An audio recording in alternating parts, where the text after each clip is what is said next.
Negeri kami itu hancur-hancuran, Pak. Tambang di mana-mana, hancur-hancuran, Pak. Negeri kami itu. Ada senior saya di sana, mantan gubernur Pak Longki Janggola, Pak. Hancur-hancuran. Itu saya tidak tahu kalau nikelnya habis, daerah itu mungkin adalah daerah hantu. Cuma 222 miliar. Di mana persoalannya? Gubernur nggak bisa masuk, Pak. Para pengusaha ini bilang ini kawasan industri spesial, nggak boleh. Semua berdalih atas izin undasaha industri. Sulawesi Tengah itu adalah salah satu provinsi penyumbang devisa terbesar juga di Indonesia ini. Bapak Presiden bilang ada 570 triliun dari pajak yang bersumber dari industri smelter yang ada di Sulawesi Tengah. Tapi coba Bapak-Bapak bayangkan, setiap tahun DBH itu kami hanya mendapatkan 200 miliar. Jadi kawasan industri itu Pak nggak bisa diapa-apain. Semua bebas, kendaraan bebas di dalam itu. Mau ngapain aja dia. Kami tidak bisa. Sementara pengenaan dana bagi hasil Bapak di sana itu dilakukan di mulut tambang, bukan di mulut industri. Beda misalnya PT Vale yang masih menggunakan izin usaha pertambangan pemurnian. Pengenaan PNBP-nya itu di mulut industri. Sehingga yang dipajak itu adalah nikel matte. Di Morowali yang dipajak itu ore, Pak. Akhirnya apa yang terjadi?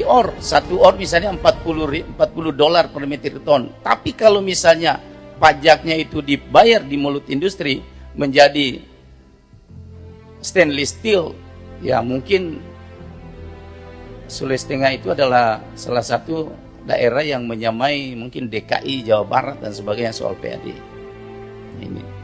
Ini problem kami, Pak. Jadi kemudian saya baca di Undang-Undang Industri itu yang jadi problem, Pak. Itu mereka, para pengusaha ini diberi tax holiday, tax allowance itu sampai 25 tahun.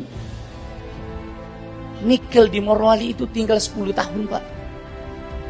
Jadi habis tax holiday itu selesai, habis nikel, kami akan mendapatkan begitu-begitu saja. Jadi ini perlu saya sampaikan karena ini berkaitan dengan pembukaan sumber daya alam. Mungkin kalau di Kalimantan hampir mirip lah kira-kira. Hancur-hancuran, Pak. Nah yang ketiga berkaitan tadi yang disampaikan Kang Deddy soal NPWP, Pak. NPWP hampir semua, Pak, sama. Di Morowali itu semua NPWP pengusahanya itu ada di Jakarta. Jadi mereka benar-benar mengambil keuntungan di sana.